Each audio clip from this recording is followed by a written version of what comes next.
and what they can learn from you. I think that's one of the most important things that children should experience across all grades. How do I relate to others? How do they relate to me? What value do I have as a student, as an artist? What can I share with others, and how can they learn from me? And how can we all grow together?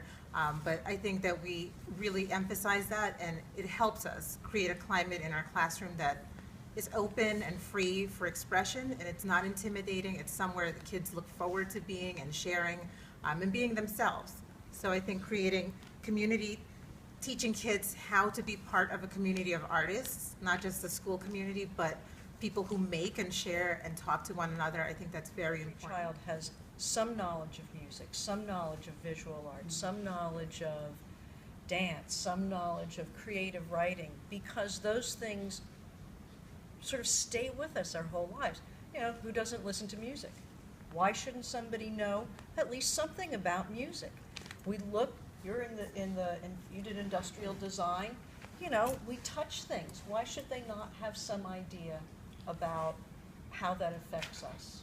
They don't have to go into it as a profession, but everybody should know something about those things. 8th graders to do a 700 square foot mural. They don't offer art to 5th, 6th, 7th, and 8th graders at that school. It's only in the younger grades. And I feel really terrible, and this teacher's like, oh, we're so happy you're here because the kids really want to do this, and this gives them an opportunity. This is a school that has made an effort to get a grant from the state to bring somebody in to do something special. So this is one of the good schools, and they only offer it up to the 4th grade. I've been in schools where a child comes into the artwork, and I'm sure you all know, they're like, oh, my teacher wants some paper to do something. This girl was asking for some green paper, and the art teacher had to turn to her and say, sweetie, we haven't had green paper in 3 years.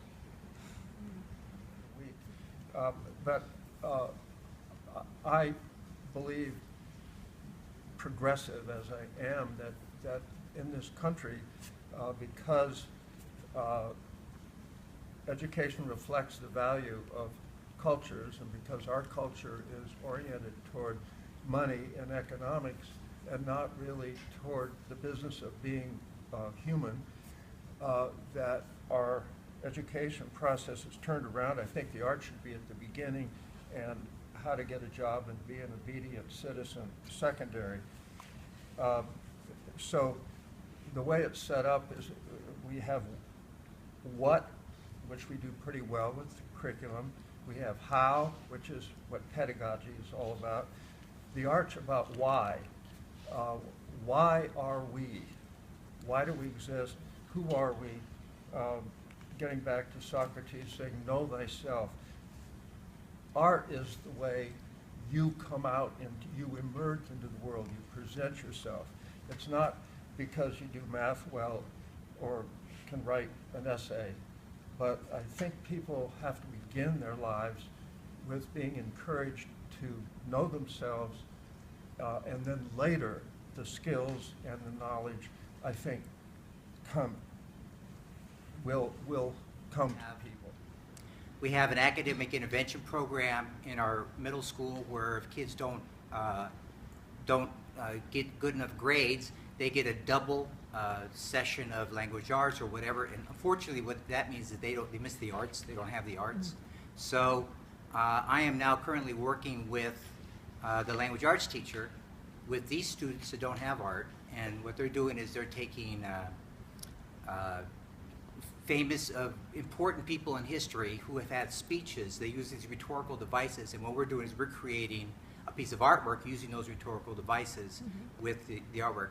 My principal, I'm so active in the school that my principal asked me 2 months ago that next year they're going to start the new standards for science, and he wants to change it from STEM to STEAM, and he wants me to be involved with it. Right. So, you know, I think you just got to constantly be out there. But I think with a little bit of creativity and working together, you can find ways to modify projects.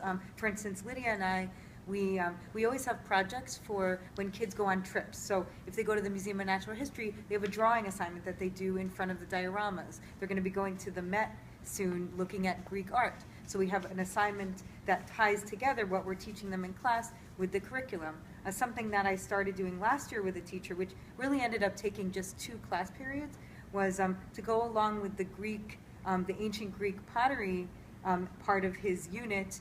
I actually had them making red clay pottery pieces in class and designing their own images using different Greek keys, figures from Greek history, and painting it on the pottery. And in order to help the teacher get the project done in just a couple periods, I made an instructional video. And now here, you know, we're fortunate because we have iPads in the middle school, but you know, within a few hours, I figured out like how to write a script and kind of go through the whole process so that the kids could watch the video the night before, sort of a flipped classroom model, and then come in and kind of be ready.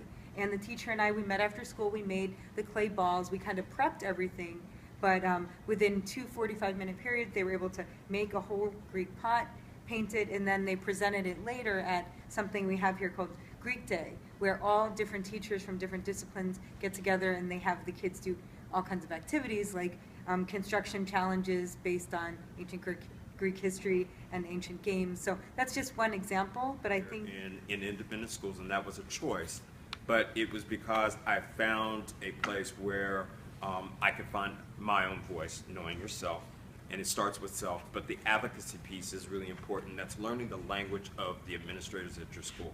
What do they value? And learning what that is and then tying your art to that.